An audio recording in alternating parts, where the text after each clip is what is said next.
Hello and welcome to another gameplay review on the Virkayu gameplay channel, and in this one we have Kha'Zix jungle because the eternal assassino, the king of the assassins from the jungle, for so many metas, for so many years, has seemingly fallen off the radar just a little bit, but he's still performing extremely well. Good win rate, good ability to play versus the meta, good itemization variety, good evolve variety, and obviously the first strike nerf will affect assassins like him, reducing their damage down by 1% and in turn reducing the gold you get from it. So what we're seeing, as you will see on your screen now, is a reversion to the older rune sets, Electrocute, Dark Harvest, Conqueror, things like that. And we have Zaquilla here, who actually, I made a huge video on Kha'Zix in Season 9 on the main channel, and it was a really fun How to Play as an Assassin video, and he was actually the Kha'Zix in that, using the same chrome, and we talked about, how to teamfight as an assassin quite a lot and snowball games 1v9. So hopefully we have a very similar game for you here today in Grandmaster,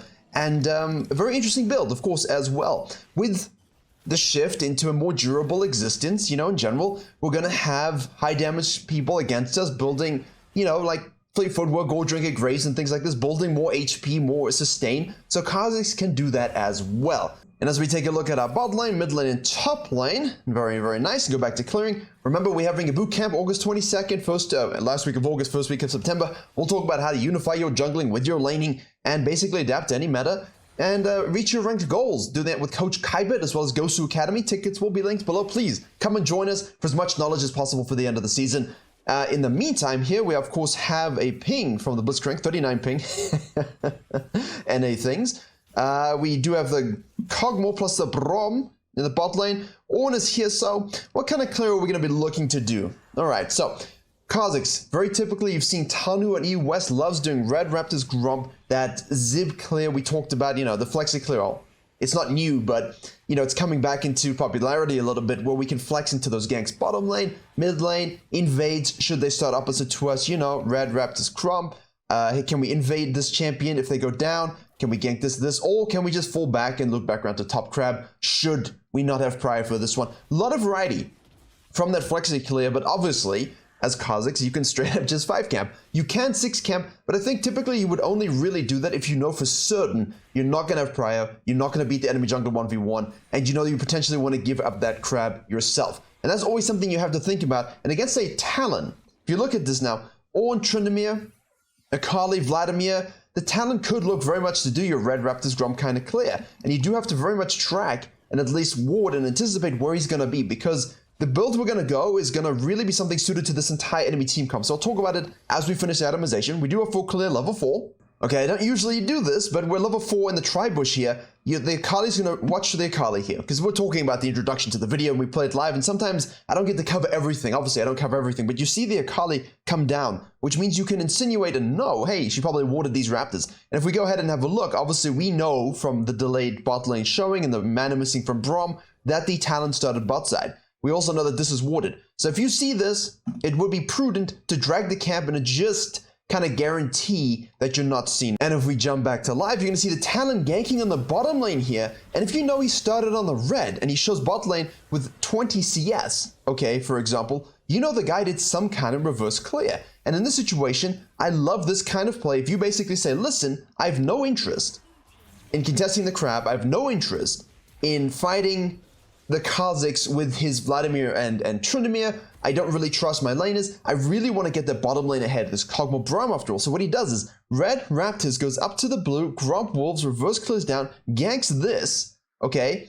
And if he shows up, like 325, you can assume, okay, did he do the crab or did he not? That's the question mark at this stage, but that's why you watch where he goes afterwards. And what the Kha'Zix does is great, yes? We use this information, we see this information, we go ahead and gank mid lane, and now we're going to lose this because he's really focusing on absorbing experience. So now we're not going to be able to fight that. We're going to move now to the top lane, Ornn showing a gross disrespect to this. I mean, a lot of disrespect in lanes in high elo everywhere, actually, as I stutter it away. The bot lane here, you see it. But this is a good clear that surprised the bot lane of the Kha'Zix's team. They did not expect him to reverse clear down, and I love it so much. I love it. Reverse clear more often, even if you don't necessarily feel like you lose the 1v1, but you can trick the enemy jungle saying, hey, you started bot side, I started bot side. Why don't I just reverse clear and then kill your bot lane? Because bot lane is win con, bot lane is life. and that's very important. But the Kha'Zix did a perfect counterplay to that ganking mid and top lane, so 2 lanes versus 1 lane. So how do we translate that? Let's observe. We have here the Blitzcrank level 3 showing us that this crab is available, which means now we have 100% confirmation of what the Talon did. Basically not doing that scuttle. We see the Kale move down to ward and come up again. That's important to note. Press tab. She has the control ward. If she disappears and comes back again, that control ward is used. We're going to use the outside in roll to try and go and get this. But obviously our Talon does it first, which means he probably hung around. We're going to hit this. We'll see on the vision point, we'll see no itemization. We'll see that 20 after pushing this went to 24, 28 plus 3 from the bot lane. We basically say, okay, well, you know what? We lost that. We got the top one. Let's fall back to our Grump. We know that the Talon now is reset. He will get us Rated Dirk, much like we have. And I love this electrocute guaranteed damage. This old school Kha'Zix rune set with absolute focus and gathering the storm. It's so good, man. It's nice to see some of these things come back without cosmic insight and boots and things like that. We do try and launch in to that one, but it is a problem. It's kind of tough to do. And now the question is Talon going to do this up? Or is he going to do this down? Or is he going to this up? Maybe into a counter jungle. So there's a lot of questions about what the Talon can do. So his pathing here has been very, very good, and I am enjoying it. And the Kha'Zix basically saying, listen, I need to be a little bit more aggressive. You've got a mid and bot lane ahead nicely. Let me try and get bottom lane ahead as well, or at least equalize that early gank, which we do successfully a little bit, but we got to be cautious because it's a Cogmore. Don't want to give him freebies. Ooh, forces the flash out beautifully, which means we can go in. We will die for this, unfortunately. So a little bit messy. In the meantime, the Talon has, let's just reverse this again, highly active, gone to the top lane, and we'll see there, he went from 31 to 39 to 8 CS, so most likely the dude gone done his top side, and then we see him leave, and we don't, I mean, this would be tough. Is he doing the Krugs? Is he wall hopping? I think at this stage, I would assume something was counter jungled. Not sure if I would go so far as to say the Krugs were. It looked like he might be going in that direction, but we wouldn't necessarily have the full picture. So after numbers, we'll have to see his track again. He disappears with 39. Next time he shows, we'll press the button. So getting a whole lot of great jungle coaching principles here. We're going to leave base and obviously go to the bot side, assuming he's probably taking our whole top side. I think that's a logical assumption from Kha'Zix. And we see here, he leaps over the wall. He goes up a little bit, so we know straight up, dude, taking one camp, not more than that. And now we go to the mid lane and basically finish our smite quest and push it into the tower. So Kha'Zix can say, well, okay then, Talon things. I'll hold this can away. Thank you so much. Appreciate the experience. Here we go, Blitzcrank. Let me help you get vision. Now, here's dangerous because you can kind of know the jungler's going to see you do this and could potentially trap you. Paying attention to bottom lane is very, very important in those situations. If they roam up and you cut across here, you might get 3v1, and you will make that noise when you get 3v1. It's not the menage a trois that you were looking for. Blitzcrank uses Hex Flash over the wall. This RNG crab is huge for us, but we know that the Cogmore is not 6, has no flash. We can go for this. Braum gets a stun on the Blitzcrank. They're pushing, healing to help. We're going to leap in here, make sure we kill that Cogmore. Beautiful. We're hitting the W there.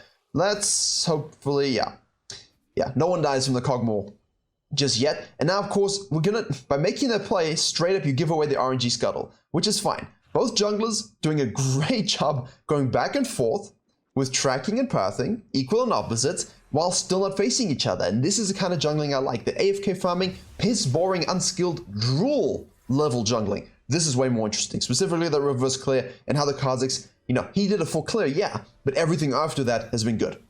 Nice and interesting too. So, the next stage of the game begins, and yes, we've got Eclipse. We have the armor penetration passive, we have that Omnivamp, we have the lethality, we have the AD. It will help us with, of course, that micro shield as well. As I hit the microphone, I apologize, against the high damage from a Kali Talon. And obviously, Cogmore can really start to rain down the DPS. The Omnivamp will allow us to sustain in fights, and you'll see, obviously, from the thumbnail, we're going more bruisery. Lethality into bruiser itemization, much like the Graves will do with his Umbral Glaives into Gore Drinker. Obviously, in this case, it is a mythic. And here now, we're going to match, of course, the Talon. Make sure he is eradicated. The Ignite kind of kills him, which is unfortunate for us. We're going to flash. We're going to get brittled here. We do have to be slightly cautious against an Ornn, but not this Ornn, let me tell you that much.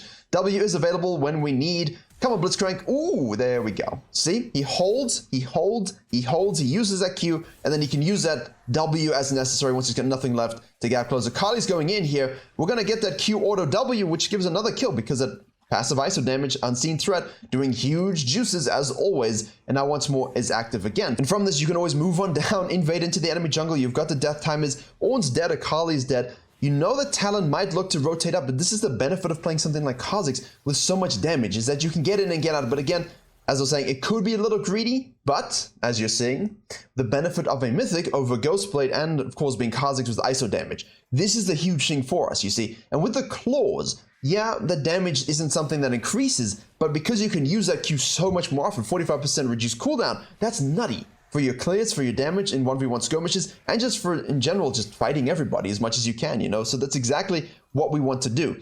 Now, we're going to finish off our top set here. You could look in theory with that chunk on the Talon, assuming he's going to go down, to potentially do the Herald, but again, that's a lot of gold we haven't spent. So we're going to go back to base here. We're going to get the Warhammer. We have the Ionian Brutes of Lucidity. The Talon once more does a little bit of a loop into this crab. I don't like that we're giving this up too much. I would have potentially liked to have seen a potential Herald play, but of course the Akali showing a bit more proactive roams, and the Ornn pushing in a little bit against the Tryndamere. We have some unspent gold. You know, if you feel like it's a little bit risky, there's nothing wrong with going back to base, spending the gold, clearing the top side, forcing the other objective. And in high elo, that's going to be the situation. Low elo, most likely, you can take that Herald base and then go straight down for the Dragon as well. If you do that to the Talon, for example. Tryndamere does the good work. Thank you, Fidget Spinner. Spins onto Ornn. And bot lane. What do we have here? Is this the new Cogmore skin? Talon has obviously shown top side. I mean, we would have known he was top from the Herald secure, but obviously he's going to try to use it here. Akali's up pushing in. In the meantime, yeah, she gets him. In the meantime, Kha'Zix basically says, well, all I can do is basically do some counter jungling, which is what you should do. Don't revert back to some kind of, you know, primordial blob of existence. Get on in his jungle, snipe some stuff, and then potentially let's look for this. So Feller's 200 years, Blitzcrank, 200 hooks. Let's go. Let's try and do something. The Akali is obviously doing this. The Talon, in the meantime, has actually come back down here to counter-gank this. I gotta watch that again. He chose not to use it. He chose to shadow the Kha'Zix, and this is what I don't understand. Can you beat him if he's here? I mean, look at this. We're just waiting. We do have ult as much as we need, but I don't know what you expected to happen there. We had E up, we didn't even have to use our ultimate, and now we can save that ultimate. We don't have smite. Phyllis misses, and our W misses, which is a bit funny. But I don't know what the Talon was thinking about here. Because obviously when you E in and you can Q mid-air, and obviously you can throw in your W there for the full animation, cancel for maximum short burst damage, and with Electrocute doing super huge amounts of damage and ISO targets, that's exactly what we want to do with it. And obviously we had Unseen Threat, plus we have that extra order from that, and then of course we have the Electrocute damage and Absolute Focus up front as well. This is not to be, you can see that, right? 10 attack damage. It's not much, but all of that added together is huge. And remember, order WQ for a nice, fluid attack damage animations. Especially for the short, you know, if you don't need to stack your slows and things like this, or stack your abilities, just get it all out. And here we're going again. Another Q, we'll evolve, and we just use our Q again. The Q refund cooldown really coming in big. Now Talon rotates again. We're going to dodge that bleed W, which is very, very important actually. People just get hit by that slowed, and just dodge it. As much as you can, try and dodge it. He's going to use the Herald here most likely, I think. Just because he kind of has to, or he's griefing. And Akali has that prior mid lane, so we can't hold. She might be just rotating around the top here actually. I'd be a little bit nervous. I'm not going to lie to you. RNG Crab here. He's going to use this right now. Kha'Zix basically says, let me just smite snack that. I don't really care about anything else. And boop. And what he's going to do is just flank down. Yeah, could we have done something? Maybe, but the Akali made me a little nervous, to be honest with you. So I kind of respect the respect, if that makes sense. Tryndamere in the meantime. Yeah. Who knows? Vladimir is just carrying on. Talon now goes in deep here. I mean, we have to assume that the Kha'Zix is still around if that crab is gone now. This doesn't seem like a very smart play. Now you're down 2 levels. So he started off very, very well. I just don't know what happened in his decision-making brain. Obviously, you make this play and Kha'Zix is here. He's going to loop back around and try the same thing again. Can you beat him if he's here by yourself? Who is a better assassin? And from mechanics, as we evolve our W second, and from the player, it's pretty obviously the Kha'Zix. And of course, Talon is gaining in popularity again as a viable jungler, an assassin jungler. But look at what Kha'Zix can do to him. And that's what I don't understand. I know we always want that rotational ability from Talon, but it's not like Kha'Zix is a slouch either. And if you're making the right pathing plays, Carly in the bottom side here, Blitzcrank mid. Ah, hello. Smite, Q, auto, Q again. Play Kha'Zix. And look at this, that's with Black Cleaver, right? Which is going to help us with the armor destruction of the Ornn. Now, of course, Brahma's rotating, Ornn is rotating, Kog'Maw's rotating, but we're Kha'Zix, so we just yee over the wall. I mean, I think there's such an art to Kha'Zix at a good level, and Tequila is one of the people I've made videos about before. Obviously, everyone knows the Gurren and things like this, but it's just so good to see a nice, fully functioning Kha'Zix player who understands also jungling, right? Talons, and no offense to them, that's why I was so happy about this. Like, oh, this Talon actually did some good pathing, you know, at the beginning. And then it just fell apart because most Talons get away with the most cheap shit that requires zero skill, and that's why the champion is so hated in the jungle. You know, just eating across from top to bottom lane and being as strong as he was with a Gore Drink, a Ghost Blade, and that, of course, different meta, it's a different life now, was just so toxic to face. And Kog'Maw Braum, I mean, here he just runs in and dies. You can get away with things with certain junglers in the modern age, and I think a classical jungler like this, oh, hello, let me just make sure I hit you with that W 90% slow ISO target, hit you with a Q, we do have autos as well, and another Q to go through. I mean, he's just chilling, he's not even using his abilities. He's not even using his abilities, you just hit the slow, you hit a Q, you hit an auto, and then you just kind of wait to see what they do, and you've got your E afterwards, your Q will be up again because it's evolved, you've got your R as well. Really, really nice to see. Use that to translate into an objective. If we're going to give up a Herald first, we definitely want to keep that Dragon focus going forward. Now, the Predator zone is huge for all Kha'Zix players. Please understand, this has been a brilliant total assassin game. This is how to jungle as an assassin jungler in this meta. Yes, your build versatility is a bit more restricted in terms of the HP, and you know, you're still building damage, but Black Cleaver and things like that, they're good items, you know, and obviously more sustained fights required adaptation, and that's what Kha'Zix is great at here. Forcing his ult and that W slow. Man alive, it is strong, guys. It is absolutely strong, right? 90%, obviously the turret was here, but, you know, 60% is still substantial, right? Still substantial. Whew, this is good. This is very good. This is revenge. This is one of those games where you're just in the zone and the enemy jungler ends up walking face first into you for no particular reason. We fall back here to the El Grump. We're going to lose our Raptors, but we can take the Wolves. We do have an I was going to say RNG Herald, but it's not an RNG Herald, is it? It is a Blast Herald, and it's on the map, and I do think I would like that.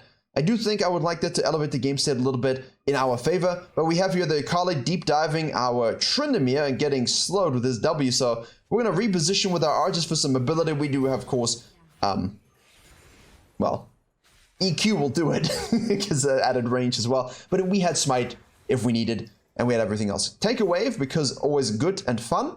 Fall back to this. This is kind of what I wanted to secure myself. Ornna's in the bottom lane here, level 11. The Vlad, you know, we got a nice little gank on him early, and to be fair, that was good because the talent started to really show up, didn't he?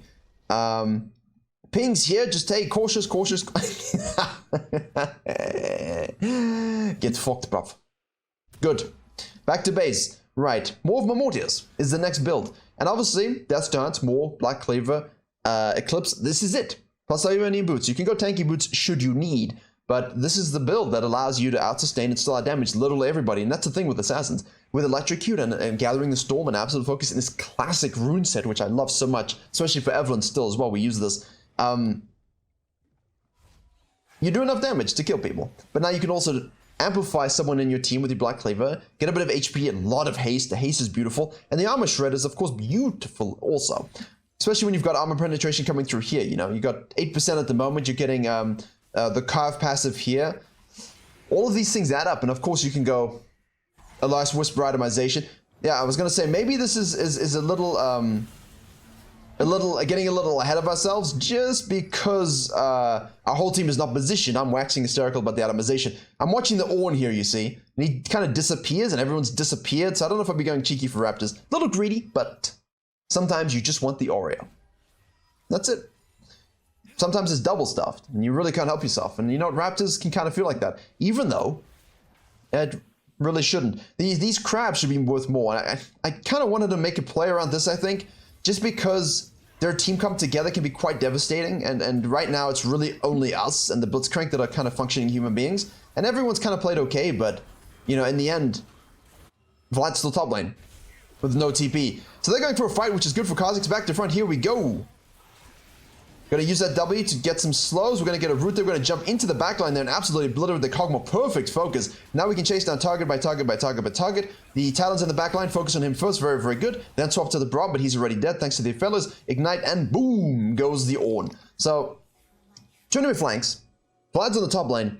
If you were a jungler who did not look up when you jungled and kind of was like, let me go down to the Grom, you would have missed that. So keep your eyes open, especially if you need a base. Don't cancel your base when they're sieging or pushing up. If you need to spend, and you need to spend to get anything that can help you win this game, do it. And then rotate immediately. And you're seeing when this happens, usually all the spells are blown, and you can bide your time. And I remember exactly the Season 9 How to Jungle as an Assassin video with Zaquilla. It was exactly the same thing. He was one of these savants at understanding how to just wait until the right moment to go in when spells have been burned and he knows his kill damage is a kill threat, you know? And this is how to play as an assassin. This is really a textbook game. So here, obviously, we've got 1250. We go back to base. There's a dragon spawning. We want to keep control of that. I feel like we've such a good lead here. We can get the third dragon and potentially push to end with the Baron. That was a nice swing fight, actually. Alternatively, if you felt like, hey, look, this isn't really going our way, we can play for Soul, that's fine. I don't think you would ever worry about Soul and Elder as a Kha'Zix, because Q plus Smite. Very few things in this universe can outsmite you if you do that correctly. And at the same time, you know, 4 levels up on the talent, it's really amazing how he just shows such a lack of respect to the Kha'Zix here and died. Here, firstly, he still got a herald from it because of the lane states. And then secondly, and it cost him, he just did not respect the Kha'Zix as a champion and as a player. And you must. And going DD next, obviously I think here, E is good because of the repositioning, because you definitely want to kill that Kog'Maw, you can kill Talon and Akali. Repositioning is very important for this particular fight. Also to dodge CC, you know, and that R evolve isn't really something we need. You know, I don't think, I mean, I'm seeing a lot more E evolves in the last 6 months than we have done in many previous years. And it's been a long time since it's been like one dominant evolve path where you like have to go. Do you guys remember where you had to go R first and things like this? Oh, who remembers like end of season 4, season 5, when it gave resistances and then it was just permanently pro pick? Oh man, that ultimate was stupid. See, now you can sustain and thrive and survive, and I think any regular assassin build here would have done the job. But again, you would have much lower HP, definitely. And if you get CC'd, you get blown up. Now it's much more difficult for them to handle you. But good pick. You know, forget about this. Gentlemen doing a little bit of split pushings on the bottom side. We're level 16, right? So we're the only one in the so far ahead. And there hasn't been any like raw taxation of lanes. We've just held and pushed where the map presented it. We've stolen camps where the map presented it. Beautiful. Excuse me. Ooh, that would have been nice, but no, silence. If we have no mana for this rotation and the whole team's coming up, we can just try. Are you sure you want to go for that? We can reposition with E. Yeah, now we've got no mana. Ah, the Mana Moon Kha'Zix.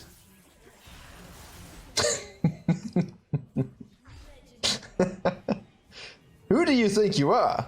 This is a level 16 Kha'Zix, my dear.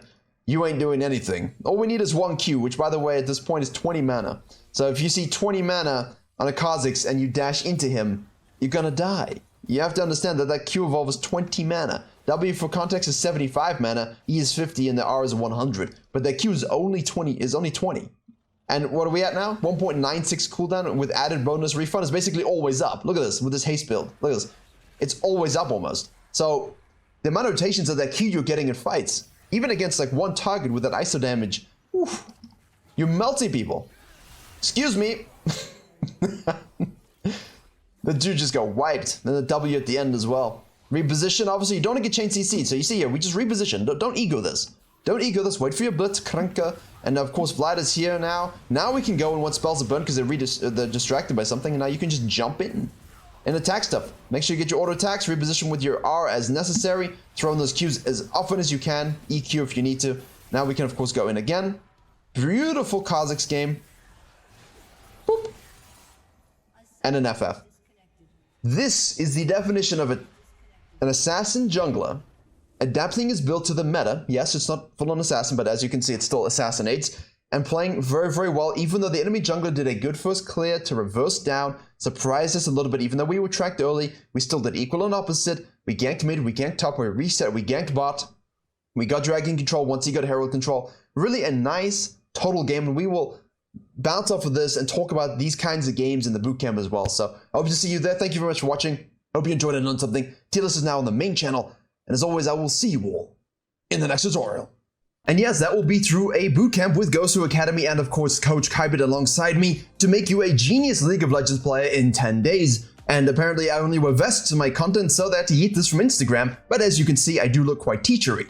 But what shall we be learning and when shall we be learning it? End of August, first week of September, 22nd of August is the first day we shall start. Coach Kybit and myself will take turns giving you master lessons, as well as having VOD review classes and a variety of other jungle coaches and League of Legends lane coaches helping you out every single day. And obviously I'm a jungle EDU YouTuber, so I believe and trust all the videos I put out there, but having a sort of active learning principle behind everything we do is significantly better. You've got the teachers and you've got the coaches overseeing how you're learning and giving you actionable goals to apply those tips to your games. You simply sign up through the site, you get access to the exclusive Discord, and wait and be ready. There are a variety of packages available for you. Basically, for the cost of one coaching session, you're getting about 30 coaching sessions. And obviously, there is VOD review access 100% to everything you need. If you miss a lesson, you will be able to watch it on VODs.